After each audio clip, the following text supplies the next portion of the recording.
The function of education is not to prepare the young people to fit into the logic of the current order and to conform to it. The purpose of education is to give our young people the skills that they need to engage in the practice of freedom, which means the transformation of their world.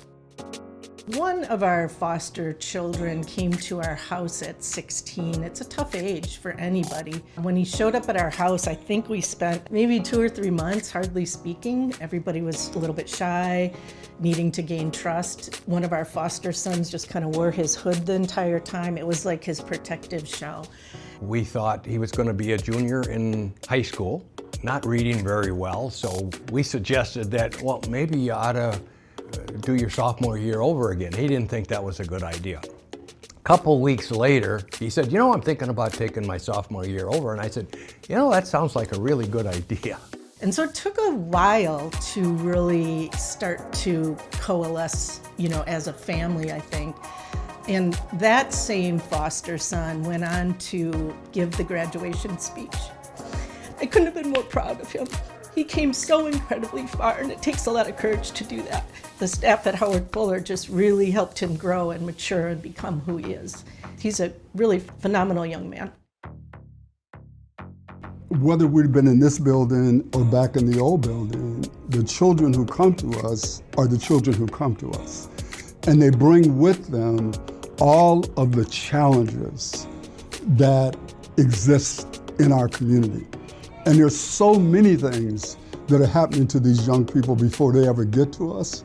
And that has a tremendous impact on our ability to change them, to work with them on a day-to-day basis. I had been involved about 15 years, and we would come to a situation where we're a little short on money, and of course, Dr. Fuller would come over and talk to me and said, you know, hey, would you consider putting some money in? Pretty important that we pay the teachers. It's pretty hard to tell Dr. Fuller no, so we had also given a pretty good chunk of money for rapport leadership training. But we saw what needed to be done, and both Jenifer and I were not afraid to step up and do it. Over the years, it's always been, okay, we need additional revenue to support our kids. You need that on a continual basis to sustain what we're doing. I think once they're in college, that doesn't end there. We have to support those kids to college and through college, and you need people to help them do that, and that requires additional funds to do that. There's always something else that you can do for the kids.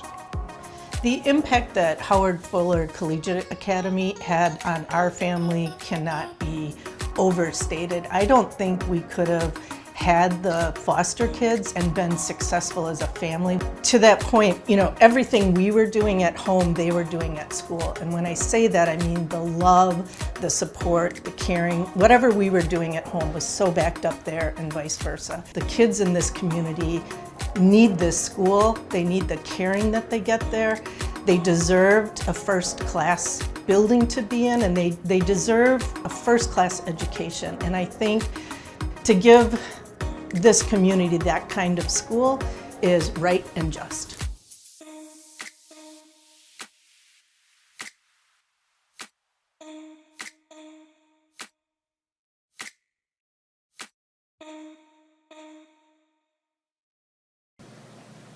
You've been accepted to Carroll University. What's next?